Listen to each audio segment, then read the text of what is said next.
necklace. Are you ready? Welcome to Living Strong, the flip side of adversity, with your host, Dr. Veirdre Jackson. On our program, we explore the flip side of every story. And when you open yourself up to both sides, you'll realize that there are life lessons, powerful tools, and so much more. Now, here is Dr. Veirdre Jackson. Hello and welcome to Living Strong, the flip side of adversity. I am Dr. Veirdre Jackson, the CEO and creative behind Living Strong Consulting. We often are involved in work that I often call my heart work. It is the passion behind what I feel like is my purpose, an opportunity to show up in spaces and help others to tap into their light within. And this evening's conversation is so timely as we have just come off of World Mental Health Day, which was October 10th, and having challenging conversations around the quality of mental health, the stigmas around mental health, the challenges, but also the healing opportunities. They are all there as we continue to have real conversations and come out of the shadows. Well, I'm excited about my guest co-host for this episode as we talk about the scream within and conquering the battle with depression. She is a author, preacher, teacher, certified life coach, podcaster, and freelance editor. I tell you, the gifts abound. Reverend Benita Weathers is the owner and CEO of BL Weathers LLC, a multifaceted consulting business that enables the client in discovering what becomes you. With training in divinity, public health, and biology, she is uniquely positioned and interested in the holistic health of individuals, spiritually, mentally, and physically. She is especially interested in removing the stigma in faith-based communities and African American communities regarding mental health and assisting individuals over the age of 40 to retool, refuel, and recycle their passion toward a life that is fulfilling. In addition, she has founded Mind the Mental Incorporated, a nonprofit organization with a mission to equip youth and young adults to be in tune with and in control of their mental well-being to address and conquer suicide rates with that age group. Her new book, The Scream Within: Clergy, Marriage, and Mental Health, A Journey of a Pastor's Wife, depicts her journey with her husband who is at war with clinical depression. It is written with the hope of turning the scream within to a scream without fear, without condemnation, without embarrassment, and without ridicule. As you can tell, this conversation is going to be a rich one, and I get to have it. I not only can proclaim her accolades, but I can also call her sister friend. So it is my pleasure to have Reverend Benita Weathers. Welcome, Benita. Hello, everybody. It's so great to be here. Thank you so much for having me, and I'm looking forward to this conversation. So let's dive right in. Yes, it's so timely. I have been in continuous engagement with people who are really battling with emotionally how they're navigating such a long period in time of being in fight, flight, or freeze, and how that creates a weight on us physically, creates a weight on us spiritually and mentally and emotionally. And so I'm really interested in how your story or your journey actually began. How did this become such a focus for you? Well, it really became a focus for me at the very beginning of marriage, 26 plus years ago. Seems like yesterday, but it's been 26 years already. Um, at the beginning of our marriage, my husband was dealing with some things that were just sort of internal challenges that he was dealing with. And I am a listening ear. I actually enjoy listening to people. I have an open heart and an open spirit. So a lot of people feel really comfortable just talking to me about various issues. And he would talk to me about things that he hadn't spoken with anyone about before. But at some point, it got to a place where I realized that I was ill equipped to help him really get to the root causes of some of the traumas that he had experienced early in life. And it was just really difficult for me to provide him with the tools that he needed to navigate those challenges. And so I suggested to him, maybe 5 years into our marriage, maybe you should get some counseling. Maybe you should, get some therapy. And of course, he, like many in our communities, had that same feeling of like, I'm not crazy. I don't need a therapist. And I was trying to explain to him it's not about you being crazy.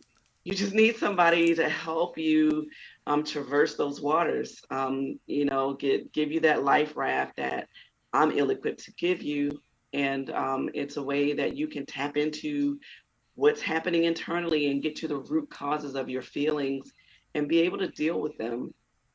And so it took probably another few years after that. We were probably 10 years into our marriage Wow. before he said, I think I really do need therapy.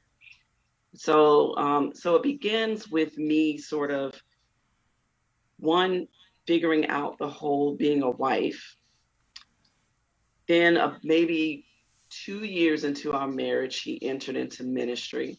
If 2 years, might not have even been 2 years, when he responded to his call. And when he first told me that he was called, my reaction was like, "Wait, called what?" I didn't sign up for that. Hang up, right? Because the other thing is that I'm a PK. I'm a pastor's kid. I grew up as a pastor's kid, and I did not want children who were pastor's kids. I did not want them to have that level of pressure. However, when God tells you to move, who am I to box with God? so, so I'm dealing with being a new wife. I don't really fully understand what that means. What does it mean to be a good wife? I don't really fully know. I'm figuring it out. Soon after we get married, we have our first child. So now I'm a new mom, trying to figure that out. Um, and he's going through challenges, just trying to figure some things out. And so we were just, and we were living away from our families. We were living in North Carolina. We didn't have any family down there. Uh, and It's so it was a layer lot. after layer. It was layer after layer, and it was really a lot to try to figure out. Um, but we hung in there, and I believe in the power of prayer. And as much as I believe in therapy, and I believe that we should go and have those conversations that we need to have, I also believe in the power of prayer. I believe in God. I believe in a God who is able to do anything, right? Exceedingly abundantly above all we could ask or think. And I believe in a God who can send you to the right therapist too, right? Mm-hmm. And so I did a lot of praying, and I still do, but I mean, I really did a lot of praying back then, and it was, I didn't really see those prayers necessarily come full circle until years later, but I'm seeing them now. Things that I was Wow. praying 20 plus years ago, I'm seeing now. And how much he has really grown through the years. And, he's really, he says he's at war with depression because Mm-hmm. he feels like to say that he's suffering with it is to give it energy and to give it a defeatist sort of mindset. He says, I'm at war with depression, and now I have the tools to box back.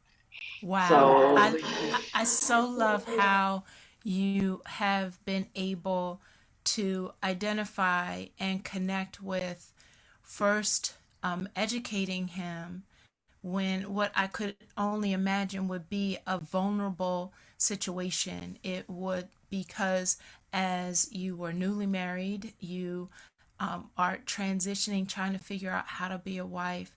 But I'm thinking about those who are in families now that are potentially struggling with having that conversation and wanting to understand. So, how do you begin? How do you begin having the conversation, especially if at first he's not the only one who the immediate first response is, well, I'm not crazy, so why should I? And it's not about being crazy. It really is about getting healed and becoming whole and better understanding you, who each one of us is uniquely designed with unique experiences. I'm thinking about people who may be in a place, especially now after we've been in this pandemic for so long, and people, things that may have laid dormant for decades are now showing up in relationships. Any tips for how you actually had the conversation and what did that look like? it really just happened as just a general conversation. He was having a conversation with me about an experience that he had had that really had a traumatic impact on him. And I just very calmly said, babe, I think you could use some additional help with what you're going through. I think you might need to consider seeing a therapist. And, when he started talking about not being crazy, I had already done my due diligence in terms of looking into what therapy was. And I'm a public health servant. That's my career. And so I am very familiar and was always very comfortable with the idea of talking with someone, albeit a complete stranger. Sometimes that's the best person to go to, somebody who Mm-hmm. doesn't have a backstory, somebody who doesn't know you, who has no judgments about you, that you can just go and just be real, and just get everything out. So I really was just trying to be very patient, and explaining to him that, doesn't mean that you're crazy. I mean, it actually takes great strength to say, I need help. And Mm-hmm. so, but even at that, like I said before, it's not like he just jumped right at it. It's not like even after that conversation, he just ran out and looked for a therapist. It literally took some years. Sometimes it takes time. And I wish I could say that there was some kind of a magic pill that just I could crush up and put in this food and make them, but that just doesn't exist. It really takes patience. It takes love. It takes time, and just understanding that what a person who is depressed might feel is a big major thing. In your mindset, it might not be. You might, in your mind, think, "What? I mean, that's not a big deal." Mm-hmm. For them, it really is. So acknowledging that, allowing people to have their feelings and to be in their feelings. And for our men in particular, because men are socialized to believe that they have to be strong. And in their minds, strength means I don't cry. I don't talk about what's bothering me. But that is just so false. So as a woman and as a wife, um, being the kind of person that he can come to and feel vulnerable with, and be okay to be vulnerable with, to cry Yeah. with if he needs to, or just to let some things out. I want to be that. I want to be that for him. And I think that that is the main thing that I was, as a prayer partner, and one who was accepting of him and of all of him, that he could come to me and be vulnerable about his feelings. So just doing that, being open, being loving, being patient, providing information, to them, and just letting people understand that your mind is connected to your body. Yes. The only way your body does anything is it starts up here, right? And like everything Yes. starts in the mind, literally. And so it's just like you go to a doctor to see, to get, if you go to a heart specialist because you're having heart issues, a kidney specialist because your kidneys are messed up, or whatever the case might be. If you need, some help in dealing with challenges that are going on in your mind, it's okay to seek somebody who has that specialty. It's really just that simple. And it I, doesn't mean that you're crazy. and literally, that's what I was going to say. It is an opportunity to change the narrative that is often passed down generationally. The same way you talked about how men, are socialized to believe that they have to be a persona instead of their authentic selves as whole human beings, which include emotions as well as thoughts, as well as memories. All of those are part of who we are as human beings, and being able to help him change that narrative over time with consistency, with patience, with prayer, with vulnerability, and you not going off script. You remaining consistent and being willing and open to shift what he perceived might be a weakness, but it actually is an opportunity, that something that has been laid dormant, something that has been pushed down for since childhood. And we've talked in previous episodes about how childhood trauma, childhood early adverse experiences don't just go away. They will lay dormant and your body will remember. And there will be a period in time when a trigger happens and it comes back. But sometimes we make the mistake of misunderstanding that where did this come from? But creating space for people to unpack that.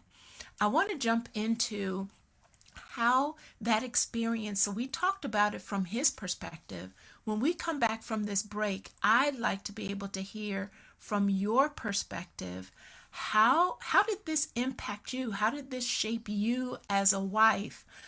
So when we come back, we are going to continue this powerful conversation, but as we get ready to take this break, I want to welcome and offer an opportunity for you. If you are in a change season, which many of us are, that challenge does not mean that you have to get stuck in a place, but there's an opportunity for you to create a growth plan for your change season, changing your language about where you are. Just as Benita shared, she helped her husband change his narrative. This is a chance for you to connect with us as we get ready for this break in our commercial from Living Strong. If you've never created an intentional growth plan, we want to offer an opportunity for you to do just that. Check out our website, www.livingstrongllc.com, for our next First Tuesday growth planning session. It is free, it is virtual, and it is designed for everyone, male, female. We have millennials, we have Gen Zers, we have Generation X, all coming together with one goal in mind: to grow. We'll be right back. Awesome. Wow. I tell you, and those we only asked two questions, one question. Right. Facebook community, welcome to the conversation. Cheryl Hurley, I know this is right up your alley as a mental wellness coach. So recognizing, if you have a question in Facebook, please post it in the comments, and I'll keep my eye out for those questions, and we might be able to get it on air. So we'll be back, joining back in just a few moments. Oh, and I already have a question. So Cheryl Hurley jumped in already. So Hi, Cheryl. yep, sure, we'll get that question out there.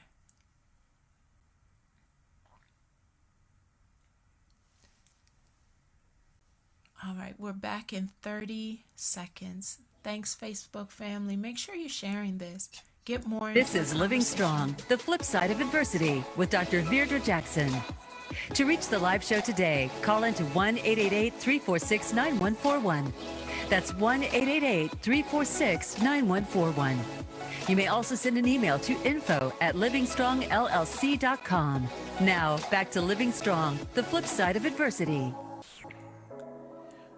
Wow, we have jumped into a hard conversation, but a conversation I feel is so relevant to the season and time that all of us have been encountering, recognizing that the weight and the toll of a marathon experience of being in fight, flight, or freeze mode can take a toll on us physically, emotionally, and mentally. And so we're having a conversation about mental health, the war with depression, and how do you win that battle. Reverend Benita Weathers has been transparent with her journey with her husband, who says that he is at war because it is not about him submitting to the depression, but he is an active, engaged conqueror of his personal experience. And so she shared about his perspective, and I'd love an opportunity, but as well as I'm sure there are others in our community who are listening, who are wondering, how did you, as the loved one, as the partner, how did you navigate that experience? So I wrote a whole book about it. So my book, The Scream Within: Clergy Marriages and Mental Health, Journey of a Pastor's Spouse, is about that. It is about my journey with his depression. And whenever you are the loved one of somebody who is at war with depression, it does not only affect that person, it affects the entire family. And so it is difficult to love someone, to see the potential in someone, to see the greatness in a person, and for them to be hurting. It is so hard. So there would be times where, there would be days that he really just needed to stay in the bed. Like, he just couldn't even get up.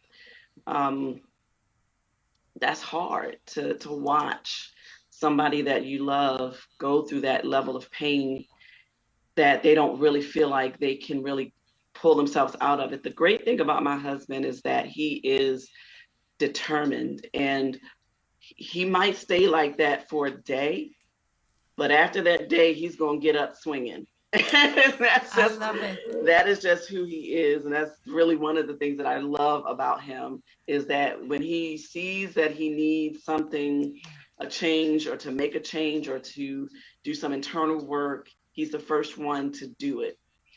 He doesn't just talk about it, and I love that about him. So for me, there's so much that I needed to do at the time that we first started going through this. We had young children, and I very much felt like I needed to protect them. Not that thinking that he would harm them or anything like that, nothing like that. But um, when a person is depressed, sometimes they are withdrawn. Sometimes they're not completely there, you know what I mean? Like they're not completely connected. And children don't really understand that. They didn't know anything about, dad is depressed. It was just kind of like, is that okay? Like, what's wrong with that kind of thing? So I would sort of try to shield them in some ways, take their minds off of it, do different activities. And then I would put them to bed and I'd go in my room and lock the door and cry. And so my way of dealing with it was not really dealing with it. It was screaming within, which is the impetus of the title of the book, that I did a lot of internal screaming because I was afraid that saying certain things or talking about it might just put him into a deeper depression, which I did not want to do. You love somebody who has depression, you're wanting to do whatever you can to pull them out of it.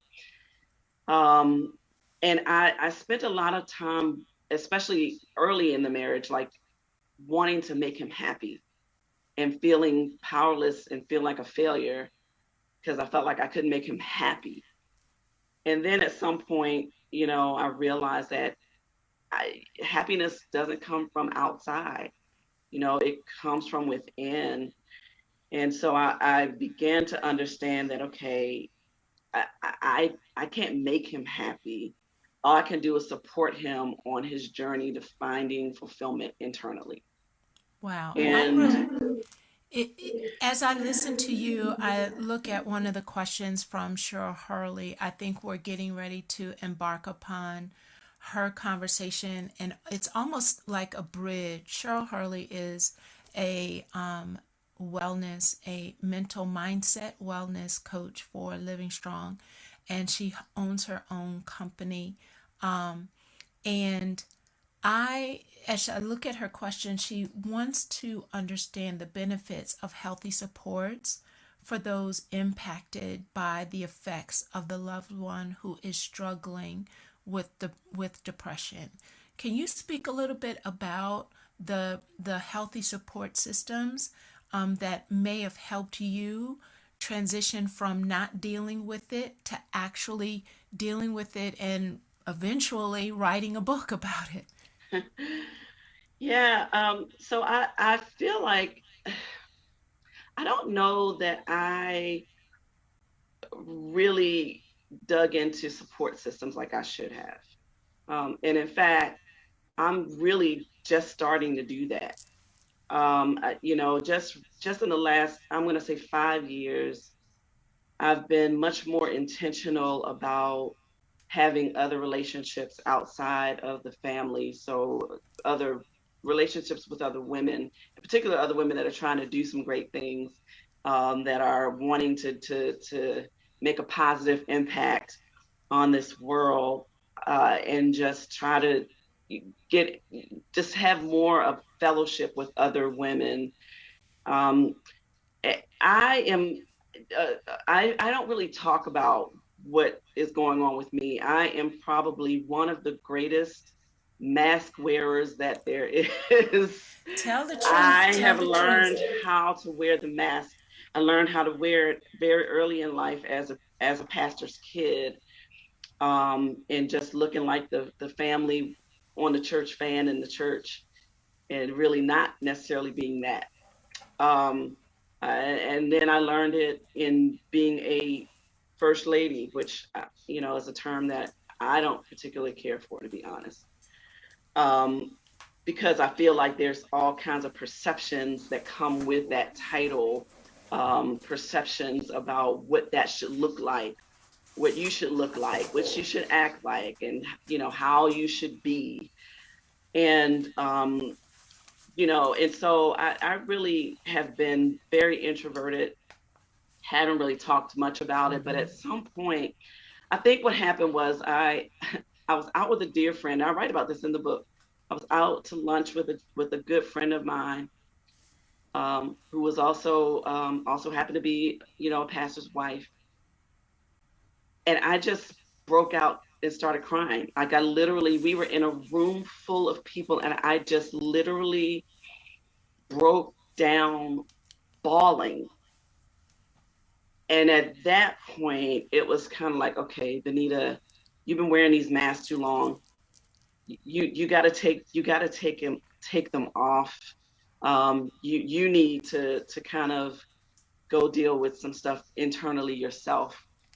And at that point, I started thinking, okay, I need to find an outlet, myself, rather than, because what happens when you scream within, the longer you scream within, at some point you're going to implode.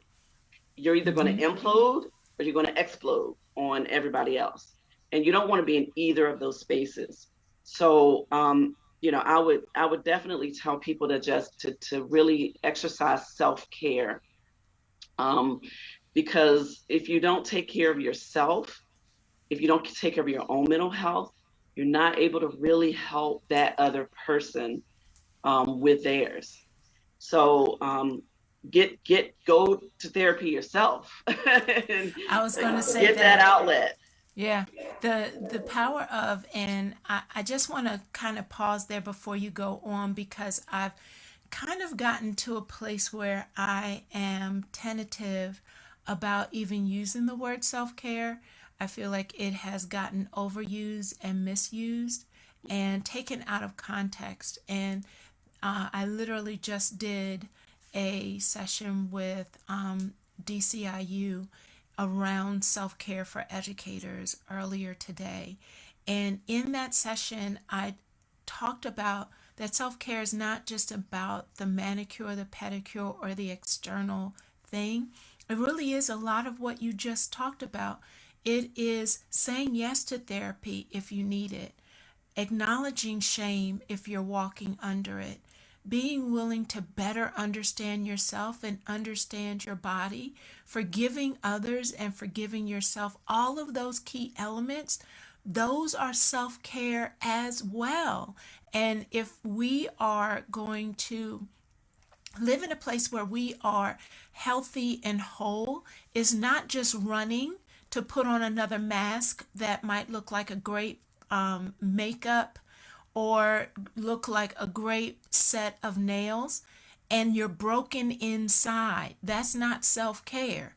Self care is being willing to go inside Yes. and look at self and heal from the inside out.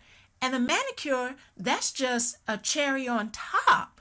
But it's being willing to actually do the work. And it sounds like you are in that evolving place of you. And I love how, and I want to talk about the church in this, how as pastor and pastor's wife, you are not hiding this. Like, this isn't a hush hush thing, that you are not allowing shame to hold you back from sharing what's necessary to help other people heal and learn from you. So it really sounds like you are evolving in that place. I am. And, one of the reasons that I wrote the book is because I hadn't seen anything written from the perspective of the caregiver of someone who is, at war with depression. And I definitely had not seen it written from the perspective of a pastor and their spouse, because that just adds a whole nother layer of things to the equation. And so, it took a long time for me to actually go to my husband and say, I'm thinking about writing the book. And the reason being is that, again, I didn't want my thoughts about writing such a book to, again, put him into a depression, into a bout of depression. So it took a good 3 years from the time that I thought about it for me to go and say to him, I'm thinking about writing this book. And his response, though, is the reason that we have this book, because his response was, "You have to write that book." I Look at said, that. he said, "I might not be able to read it, but you have to write it." And Mm. sure enough, it actually did take him a minute to read it. He started out just kind of, flipping through a little bit and taking little peeks here and there. And then he finally, sort of got up the courage to just fully read the book. And, he was able to do so and to really gain some insight from it himself. And so I just really, I thank God for him, for it. And because he also has shared his own journey. Before I shared my journey with him, he shares his journey of dealing with depression and being a pastor that deals with depression. He talks to other pastors about it, about the need. If you need to get a therapist, then there's no shame in it. Do it, because it has done wonders for him. So yeah, it's definitely not something that we're hiding. It's something that we talk about together. Um, I'm having an event on October 30th. We will be there together talking about it. So it's a journey that we're taking together. And I look forward to more conversations and really helping others in the same situation to sort of break those chains. Before we go on to our next break, I would love for you to share what is the October 30th event and what can people expect? What is it called? Where is it being held? Give us a bit of detail about that before we go on break. Sure, it's called Minding the Mental in Marriage and Minors. Say that 5 times fast, right? Minding the Mental in Marriage and Minors. It is the virtual event. It'll be on October 30th from 11 to 3 Eastern Standard Time. You can go to my social media. I'm Benita Weathers everywhere. And you can go to the link in my bio, and you can find the link to the actual event there. It'll give you much more information. But we're going to be talking about mental health and families and the need to. Our children are going to join us. My husband's going to be there. We have a couple of mental health experts that are going to be talking. So um, I hope that you all will come. Wow, I so appreciate how the opportunity to take something that's called post traumatic wisdom. Dr. Bruce Perry uses that in his book, What's Happened to You. And it's recognizing that what we have gone through, if we can move past why me into why this and learn from the experience, it's opportunity for us to tap into post traumatic wisdom and then apply that thing forward.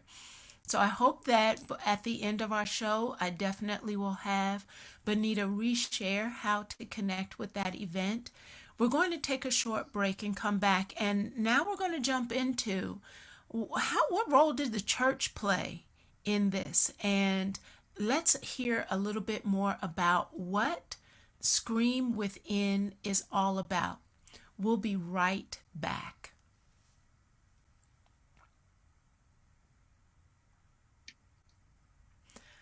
Awesome. Wow. That was powerful. I really appreciate your transparency and your husband's willingness to support and say, "Yeah, you gotta write this book." He Yeah. obviously also recognized the need. Yes. Yeah. I was very happy about that. Facebook family, remember, drop your question. Cheryl just gave you a high five. She said, "Talk Bring about it it." right back. I know. I know. Yes, indeed. Um, yeah, so many people are living this conversation right now, and being willing to say, you know what, I need help. One of your images on social media that I actually stole and put it on my page, was the one when you said there you are strong in saying when you're not strong. And Yes. that level of vulnerability to help people recognize, you know what, you don't compromise your strength by saying I need help. Right. And I have Yeah. been so guilty of that, of just feeling like I need to be strong for everybody. And I talk about it in the book too, I need you to see me. I need you to see that I need you too, Mm-hmm. and kind of taking that mask off and throwing it in the corner somewhere. Getting real with it is, it's so powerful to recognize that there is strength in recognizing when you need help. We're back in about 15 seconds, Facebook fam. Remember, drop your questions in the comments and we might be able to get them on air. This is Living Strong, the flip side of adversity with Dr. Veirdre Jackson. To reach the live show today, call into 1-888-346-9141. That's 1-888-346-9141. You may also send an email to info@livingstrongllc.com. Now, back to Living Strong, the flip side of adversity. Wow, I hope that you have been gaining as much from this authentic, transparent, honest conversation. And as we were able to get a glimpse of the transparent transition and process of Benita and her husband in recognizing that he needed help, becoming open to getting the help, but then also Benita recognizing I need help. I got to put down the mask and be honest with this thing. I want to jump into a conversation because you are pastor and first lady of the church. And although I do feel like we are getting to a place where we're really talking about therapy and therapeutic support systems in the church, there's absolutely power in prayer. There is absolutely God, He sits on the throne and He looks and sees each one of us.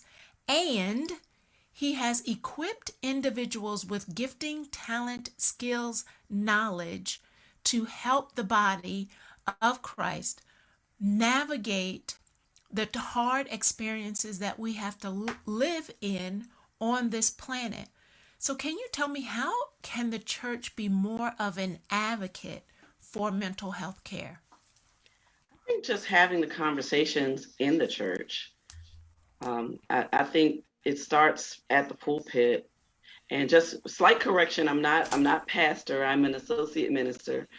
Just because I know that there are a lot of co-pastor situations, but I'm not in one of those. So just my husband is the pastor. But I think that if we pastors from the start having those conversations across the pulpit, then the parishioners will begin to feel more comfortable in talking about their own mental health challenges that they might have and can feel supported. I think that historically there have been a lot of instances in the church where people are like, "Oh, just go pray about it," and that is not the right answer. Not that prayer isn't the right answer. Prayer is always the right thing to do, but there are times, just like I said earlier, if you have a heart condition, you're not going to just kind of pray about it. You're going to pray about it You're gonna go and to you're the going to go to the doctor. doctor and you're going to pray that the doctor knows what the doctor's talking about. And so it's the same kinds of things. So I think that if we can just start having those discussions in the church unashamedly, it will open the door, because I honestly feel like it is also a trick of the enemy to keep the people of God bound because we got to hold in all these secrets, and we can't talk about what happened to me as a little girl or a little boy, or we got to keep everything hush hush. What happens here stays here. In some cases, that's true. That some cases what happens in your house doesn't need to go out, but there's some things that need to be talked about, need to be shared with children. That, hey, this happened to me. This is why I don't have you, going to sleepovers at everybody's house. There are things that we need to have, that we need to discuss. If we started in the church, then people in the church might start having those conversations in their families. They might start having those conversations with their children, and that might be the impetus to break generational curses that have gone in families through the generations. And so I think that not talking about it in church is a trick of the enemy to keep God's people bound mentally, and that's not where God would have us to be. In order to put on the mind of Christ, we have to deal with these minds. We have to face those challenges that we've had, and we've got to face those internal battles that we're having, and we've got to get some help. You know what? Sometimes. I so uh, agree and understand the power, because it actually, that's a part of my experience and my story. I had for a period in time operated in extreme stress, toxic stress, toxic environment, and a physician said to me, "You know what? I think you are depressed, and I'd like to start you on medication." And I went back to the church and literally was told that you don't have enough faith. You need to pray more. And although prayer is absolutely a powerful instrument, tool, and weapon, absolutely, and being able to receive services, supports, medication, processing, healing in the body, being able to connect with individuals that have been given the gift, the talents, as I shared earlier, the knowledge that will be useful, because we want to be able to be free and clear so that we can continue to be love and light in communities. And we can't do that if we're hiding under everything, every Absolutely. secret that we're keeping bound to ourselves. You brought up your children and your earlier practice and desire to kind of protect them and help them understand the emotional side that as children they may not necessarily fully understand developmentally, that why dad is sad or why dad had to stay in the bed, and continue to support them. But you also are a champion of making mental health a family affair. Can you unpack that a little bit for us? Yeah, I think that it is imperative, in particular in families where depression and anxiety and different mental health issues are prevalent, that we begin to talk to our children about the need to think about their thinking, to pay attention to how they're thinking. And when they notice that their thoughts are off, to talk about it, tell somebody about it, so that the appropriate things can be done. And my husband at some point, I talk about this in the book too, but there was a period where my husband had a appointment with his therapist. My son was about 8 years old at the time, and the kids were, I was at work, the kids were at home with my husband.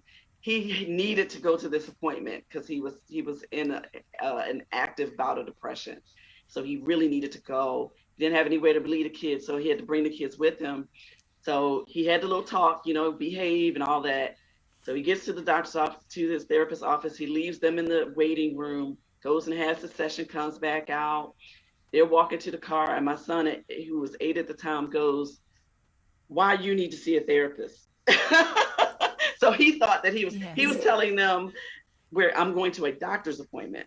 And they're just thinking, oh, he's just going to the doctor.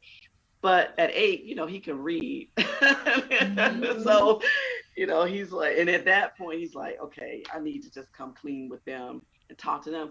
And my husband started talking to the kids about depression and about how he feels sometimes, and, the mood swings and the different things that were what happened with him. And when they started to be able to understand that, they understood him better, Mm-hmm. and their relationship with him improved even, um, because they understood him from a different perspective. And now that they're all adults, they really can understand where he's coming from. And my daughters actually have their own challenges with depression and anxiety, and so he has been able to really help them in their own situation. So it's important for families to really talk about it. You know what? I so appreciate that because the the power of helping young people rewrite their own narrative about what they think is happening. And I actually have a session with Sparks RX Limbics, which is a cognitive behavioral therapy based digital therapeutic system. And on October 19th, I have the privilege of sitting with the group from Limbics and talking about how creating digital platforms and digital opportunities to better create better access for teenagers through a doctor's prescription to be able to have more access to mental health resources through technology using digital platforms. If you'd like to find out more about that session, it is on October 19th, and you can go to Sparks RX website for information on how to register for that. With the last 3 minutes that we have, I'd like for you to unpack, because I know that you also work with teens and have resources and a passion for helping them also get to a healed, healthy place addressing suicide. With our last 3 minutes, can you share a little bit about that? Yeah, so I am just in the throes of starting up the Mind the Mental nonprofit. And in it we have a curriculum where we help young people to, like I said before, think about their thinking. It's really to get them to really just be intentional about thinking about their mental health, and providing them with resources, providing them with an app. So I'm glad I need to be at that on the 19th, to get more information about that, because that is an area that we're going into with the nonprofit. So I will have more information about that as we're getting going, but we're kind of just getting started with it. But I'm hoping to get into schools, and colleges Yes. and universities as well. Benita, thank you so much for your honesty and your willingness to share your story. I know that there are couples, there are husbands, there are wives, there are those who are listening in who they're ready to have the conversation. And I'm hoping what you've shared will encourage and push them into a place of courage to begin to have that conversation, to pursue healing. It is time to come out from under the shame. And as you shared, break generational cycles of silence. How can people find you? We have about 1 minute left. I'm Benita Weathers everywhere on social media, and benitaweathers.com. Go to my website. You can get everything there. Benita, wonderful. So, if you have had gained anything from this conversation, recognizing that faith is absolutely one of our pillars with Living Strong, but we also believe in the true value and power of gaining access to therapy to begin to heal, not just move through or push through or muscle your way through. If you are feeling like something is not right and I'm not strong enough, reach out and gain support and resources to begin your healing process. Thank you so much for listening in, Benita. As always, it is wonderful, sister friend, to sit down and have a real conversation with you. Yes. Any last goodbyes? Thank you for having me, and God bless you. Bless everyone listening. And we will see you next week on the flip side of adversity. Thanks for logging in.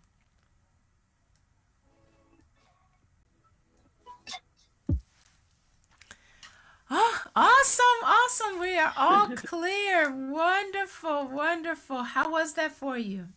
That was good. It's always good talking to you. Yes. I so admire you in your work, and I tell you that all the time. But I really do look up to you. I look up to you. I look at you, and I'm like, when I grow up, We are doing this thing together. We are doing this thing together. And you know what? I shared this with the WOW women a couple of weeks ago. People will look at you and wonder how do you have it all together?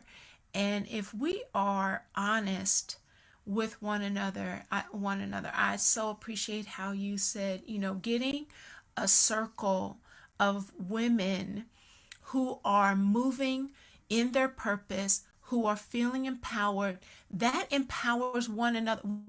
None of us have it all together, but we absolutely can learn from one another, hold one another accountable, and become consistent in our own self care. So, you know what? We're doing this thing together. yes, ma'am.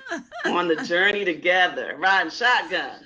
Yes, indeed. I love it. We are, I'm looking for your link with all of your ways for people to connect with you. What are you reading right now? Are you reading anything that you're absolutely loving?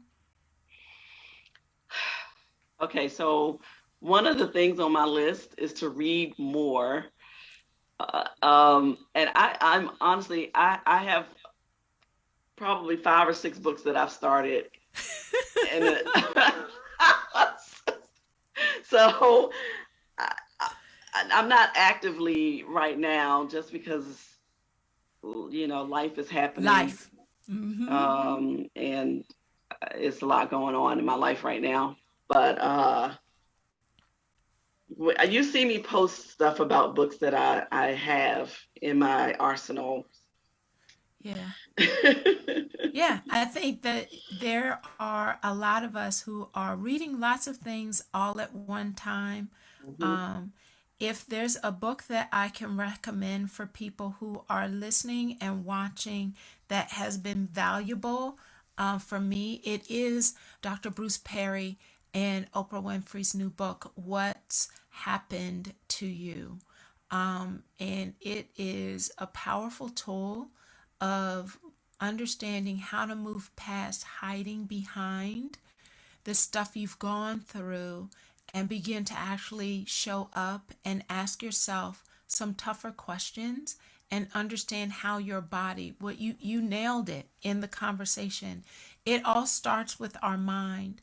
And so when we're feeling something in our body, it is attached to the sensations and the experiences within our mind, and it ties it all together.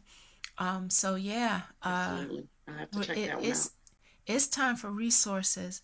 Well, sis, another wrapped up season session, and look forward to the replay. I will be posting the replay, everyone, on Facebook. We are asking that you encourage living strong, the flip side of adversity, by sharing our links. We want to continue to have a place on the Voice America website and recognizing that we are adding value to their community. So if you know someone who is struggling with depression, or they are a wife or a partner and they need some encouragement, share this link, share the replay. I'll be posting it on Facebook tomorrow. And if you are on any of the major podcasts, Living Strong, the Flip Side of Adversity is on iHeartRadio, it's on Spotify, it's on iTunes, it's on Stitcher, Google Play, Amazon Music. It's out there. So share it and support one another, encourage one another, and seek healing. Sis, thanks again. Thank you. Thank you so much. It's been great being here with you, as always. Absolutely. We'll look for the next project we do together. Yes, ma'am. Hopefully it'll be sooner rather than later. Absolutely. Take care, everyone. Bye, everybody. Hello, YouTubers. Dr. Veirdre Jackson here, and welcome to our channel, the Living Strong Consulting channel. It is designed for leaders ready to lead. Come on in, make sure you like videos and subscribe so that you get notification for everything new that's happening, so that you are able to set your goal for growth.